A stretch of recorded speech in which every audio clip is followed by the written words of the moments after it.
భారీ బడ్జెట్తో నిర్మించిన గేమ్ చేంజర్ సంక్రాంతి పండుగ నేపథ్యంలో డిబేట్ టాక్ దూసుకెళ్తుంది. ఈ క్రమంలోనే మెగా ఫ్యాన్స్ చిత్ర నిర్మాతలకు బిగ్ షాక్ తగిలింది. విడుదలైన తొలి రోజే మూవీ హెచ్డీ ప్రింట్ బయటకు వచ్చిన విషయం అందరికీ తెలిసిందే. గేమ్ చేంజర్ మూవీని ప్రైవేట్ బస్సుల యాజమానులు తమ బస్సుల్లో విచ్చలవిడిగా ప్రదర్శిస్తున్నారు. ఇప్పటికే ప్రయాణికుల నుంచి డబుల్ ఛార్జీలు వసూలు చేస్తూ వారికి ఎంటర్టైన్మెంట్ రూపంలో గేమ్ చేంజర్ మూవీని షో చేస్తున్నారు.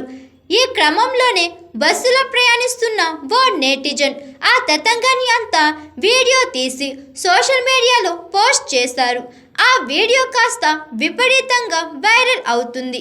కాగా గ్లోబల్ స్టార్ రామ్ చరణ్ ప్రధాన పాత్రలో నటించిన గేమ్ చేంజర్ చిత్రానికి విడుదల రోజే భారీ షాక్ తగిలింది.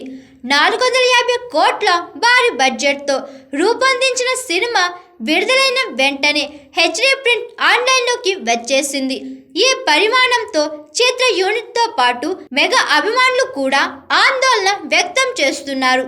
మూవీకి శంకర్ దర్శకత్వం వహించగా రామ్ చరణ్, కియారా అద్వానీ హీరోయిన్గా నటించారు. అంజలి, శ్రీకాంత్, సునీల్, ఎస్జే సూర్య, జైరామ్ తదితరులు కీలక పాత్రలు పోషించారు. Hi, this is Swathi. Like చేయండి, షేర్ చేయండి, కమెంట్ చేయండి అండ్ సబ్స్క్రైబ్ చేయండి GR TV. Hi, this is Monica. Please like, share and subscribe GR TV.